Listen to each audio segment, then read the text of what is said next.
వరి చేనును కాపాడుకునేందుకు ఓ రైతు భగీరథ ప్రయత్నమే చేస్తున్నాడు. వాటర్ ట్యాంకర్లతో పంటకు సాగునీరు అందిస్తున్నాడు. మెదక్ జిల్లా నిజాంపేట మండలం చెల్బెడ గ్రామానికి చెందిన బాజాబాబు అనే రైతు 3 ఎకరాల్లో వరి పంట సాగు చేశాడు. భూగర్భ జలాలు అడిగంటిపోవడంతో బోరు నుంచి వచ్చే నీరు పంటకు సరిపోవడం లేదు. దీంతో నెల రోజులుగా రోజుకు 10 ట్యాంకర్ల నీళ్లు తీసుకొచ్చి పొలానికి అందిస్తున్నాడు.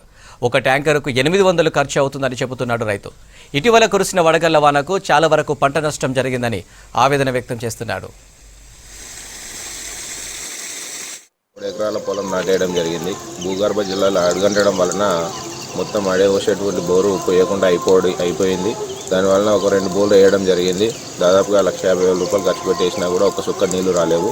3 ఎకరాల పొలాన్ని రక్షించుకోవడానికి గత 20 రోజుల నుండి ట్యాంకర్లు రోజుకు 8 నుంచి 10 ట్యాంకర్లు గుంజడం జరుగుతుంది.